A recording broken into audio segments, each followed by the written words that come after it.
Jeff began to smile. "Why are you smiling at me?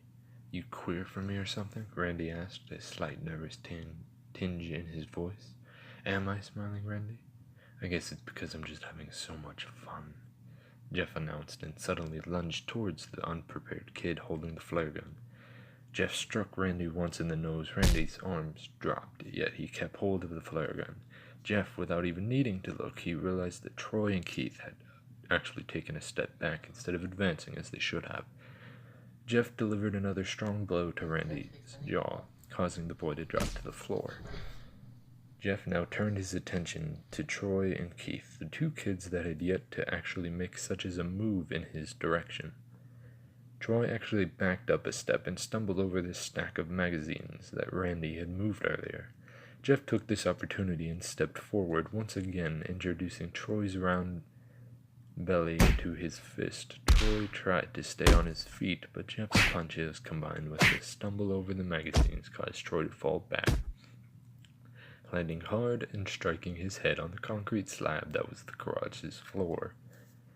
Keith was actually trying to back away. However, Jeff was currently standing between him and the only exit to the garage, since the carport floor door was closed.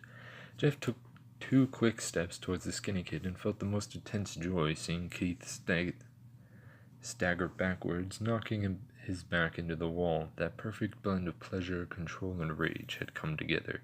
Jeff felt tough, as though he was floating above the world. Somewhere in his mind he knew there would be hell to pay for this, but at the exact moment in time, he couldn't care less. He did care about Liu, he didn't care about being arrested, and he didn't care if his dad got fired. All he cared about in this fraction of time was hurting Keith. Keith tried to make a run for it, hoping to squeeze past the small gap between Jeff and the door. However, Jeff clipped him a hard right to the face, causing Keith to stagger back again. Jeff could see that his knees were buckling and took full advantage. He moved in, pinning Keith to the wall, and began to deliver blow after blow to the skinny kid's stomach. Keith's eyes became as large as saucers. Once satisfied, Jeff stepped back and watched in dynamic glee as Keith slowly slid down the wall, gasping for air. Randy got back to his feet, but seemed to have no idea what to do. "We done now, Randy? We good? Or do you and your friends need more?" Jeff mocked. No more, we're cool." "How about you?" Jeff asked. It was Randy's idea," Keith said weakly. "Yeah, man, we didn't even want to," Troy agreed. The debate may have continued, but the sound of a returning car broke the tension. "Oh crap, my mom's back," Randy shouted, his voice cracking in a humorous way. It seemed that the previous tough guy had all but shrank back to a scared child.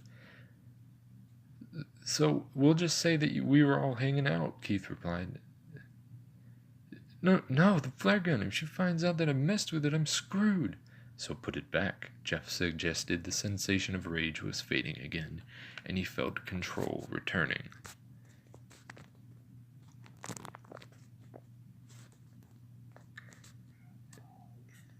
"Yeah, grab the magazines, please," Randy begged. Jeff found that he rather liked that tone, that begging whipped dog mentality. Jeff was paying no attention to Randy. He was down on the floor calmly gathering the magazines. He didn't really care if Randy got in trouble or not. However, if his mother returned and found trouble, he feared that Liu may not be able to return home as promised. Everything else happened in a flash, both literally and figuratively. Randy, now in a panic over the trouble he'd be in if he was caught playing with the flare gun, had begun to sweat. As his hands frantically clawed over the gun, his thumbs pushed the hammer back unintentionally. He didn't even notice that the gun was cocked. He was turning it over in his hands, trying to quickly disarm it. He then heard the sound of keys in the front door. He knew that he had only had seconds now to hide it. Everything else happened in slow motion. The gun slipped from Randy's sweaty hands as he attempted to rotate it once more.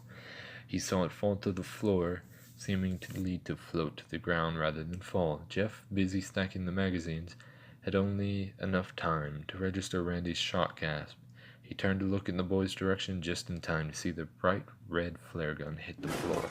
The gun discharged, launching a speeding ball of fire directly to Jeff's face. Jeff felt the red, hot flash of heat and pain tear across the left side of his face after the initial registry of agony. There was no more thinking. Jeff had begun to scream, clutching the left side of his face and rolling around on the floor. For a while he forgot everything, and he was plunged into the dark, rich syrup once more, the rage almost serving to dull the pain. When he finally did come to a stable level of alertness, he realized he was in a hospital room. Half of his face was bandaged. He knew that much. He wanted to open his eyes and speak, let his family know he was awake, but the drug still had a firm hold. He was awake, but not quite yet functioning. He could hear several familiar voices through. "Is he going to be okay, doctor?" Jeff Mothers asked. Oh, yes, man, your son will be fine. However, he will have a lengthy road to recovery, and he will need your support. The flare struck his face and caused third-degree burns on his left side. "How bad is his eye?" Jeff's father asked. "Hard to say at this point. He'll need to see an optometrist for further review, but the damage appears quite severe." "And his face? What about his face?" Jeff's mother asked, sounding deeply concerned.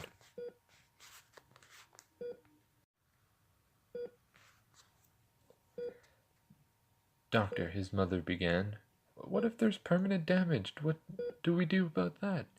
"As I said, an optometrist will have to examine the eye."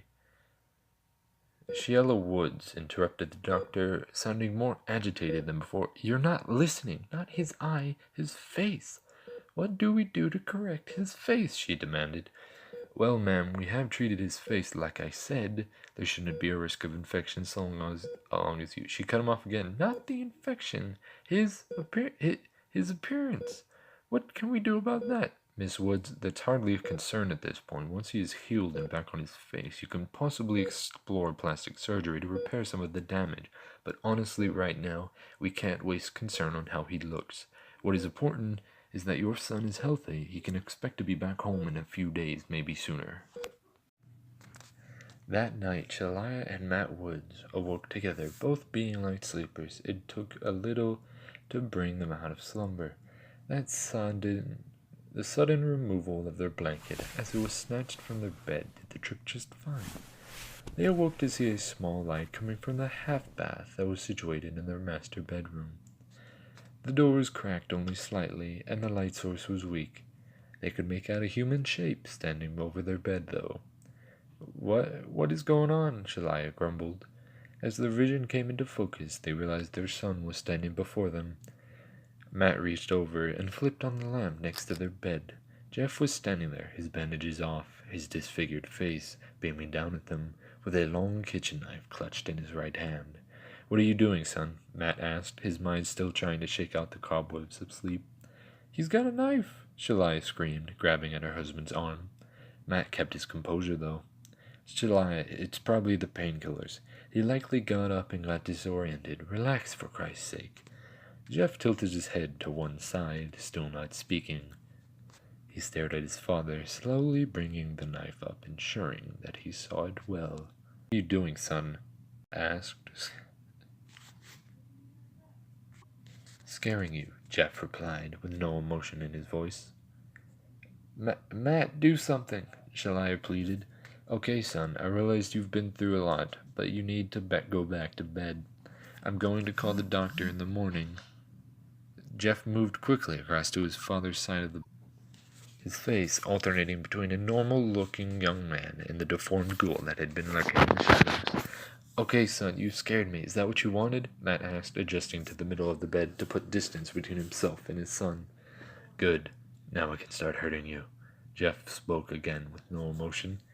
His father had time to utter a single syllable, most likely to ask another question, to try and reason with his son.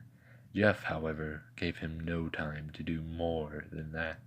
He lunged onto the bed, driving the knife into his father's stomach. Matt attempted to fend Jeff off, but the wound to his midsection rendered him into shock, and his arms fell to his side. Jeff could hear his mother screaming, but paid no mind. He wanted to finish with his father first. Removing the knife, Jeff stabbed down his father's stomach 3 more times quickly. His father gasped and coughed up blood. His body jerked and twitched each time the knife found its mark. After the 3rd time, Matt Woods lay still. Shalaya had backed up against the headboard of the bed. She wanted to climb down, make a run for it, but she'd balled herself up between the headboard and the end table, in her frantic state of terror and confusion. She couldn't figure out how to do something as simple as dismount a bed. "Jeff, why are you doing this to us?" she asked feebly. "Randy started it. You must have known that, but you ignored it. Leah had a busted lip. You must have seen that, but you ignored it. I was shot in the face with a flare gun, but you believed Randy. Why? So you could fit in?" Jeff asked in a low, almost growling voice. No, baby, I believed you. It was just your father's job, and we're new here, and oh God, Jeff, please," his mother begged. "Tell me about homeschool, Mom. Tell me all about how you don't want to send me out in public because of my face. Tell me how none of the other kids would want to be my friend, and how none of their parents will want to be yours. Tell me about that, Mom. Tell me how nice it's going to be, you homeschooling me." "Jeff, please, I was just stressed. I was worried about you, that's all. Please, I love you. Mom, I think you should take your own advice, you know. You know what you told Liu when we got home tonight? You want to do something nice to welcome home. He wanted to do something nice to welcome me home, and do you remember what you told us to do instead?" Jeff asked, as now he crawled over, cornering his mother to the bed. "What did I say?" she asked, the question coming out in barely a whisper. "Go to sleep." Jeff snarled and drove the knife into his mother's chest. He stabbed her over and over again, and as he did, he finally found that perfect recipe, that heavenly blend, the rage, the hate, and the pleasure all mixed into one perfect formula, and for a while, Jeff became lost in it all. Jeff opened his brother's bedroom, not surprised to find his brother asleep. He had dozed off with the headphones in, so he slept through all the shouting. That was fine with Jeff. It was easier that Liu did not have to hear all of that. Jeff sat down on his brother's bed and nudged him slightly. It took a moment, but Liu finally opened his eyes and looked up. Jeff removed his headphones for him. "You're free now, Liu," he spoke softly. Jeff, what are you talking about?" Liu mumbled, still half asleep. "You'll see in the morning. I just wanted to let you know I love you. You've been my best friend. Remember that, okay?" Thanks, I love you too. Now let me go back to sleep," Liu replied, almost dozing off again. Jeff smiled and stood up. As he left the room, he looked back at his sleeping brother one last time before he vanished into the night.